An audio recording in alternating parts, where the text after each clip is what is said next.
G'day guys, FNQ Flipper here, just a little bit more of a structured video if that means anything. I thought I'd make one on why I like eBay as a side hustle. So a little bit of background.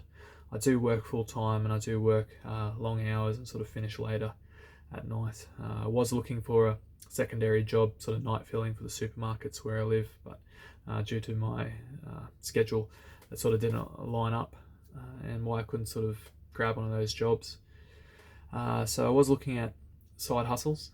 If you look at any of the videos on top 10 side hustles or forums or anything like that, you will see Amazon and eBay rank quite high. I was looking at sort of drop shipping and making t-shirts and air tasking and things like that, but I did find eBay sort of more up my alley, as I do sell things for a living. It's definitely easy to get into. You only need limited room under the bed or a cupboard or something like that for a storage container, a camera with a phone with a camera, an internet connection, and that's sort of the main attraction for people. It's definitely low cost. The chances of you having something in your house right now that is worth something is quite high, and you can take a photo of it, post it on eBay, and have people looking at it and wanting to buy it within a couple of hours, which goes into scalability. So that's another key reason why people do like eBay, is they can sort of scale it to their needs, whether you're wanting a quick $1,000 or you're wanting to work full-time for yourself or create a company with multiple employees. eBay definitely doesn't have a ceiling for what you want to earn. It will put out what you put in.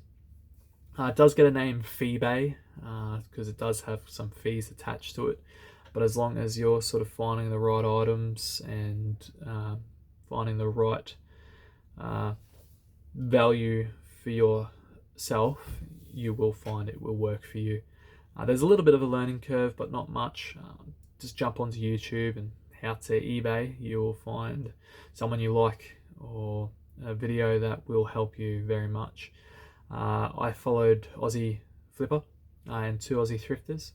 Those guys gave me a lot of information, and I sort of tailored my eBay store like they did, and it has worked out quite well. I sort of do about $1,500 a month, which isn't much, but it's enough for me to sort of pay for lunches and bills and things like that, which is great. Any money is good money, and I am trying to scale it higher. The other thing with eBay is sort of maybe a downside or a positive as well, is it's all on you. So it's up to you to do the listing, do the sourcing, and manage your eBay store. So if you're not too driven to work for yourself, it might not be the best, but it also allows you the freedom to work when you want, and you can tailor it to yourself with ease. It's definitely why I would recommend it. I'd definitely skip on the second job unless it's paying quite a bit of money. eBay will definitely work for you.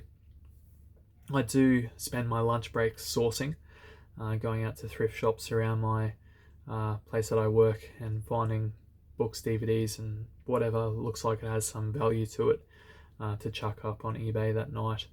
And it's been working out quite well. It's something that people would find a little bit different at the start, but once you get into it, it doesn't really take that much time off you. You can get quite quick at the listing.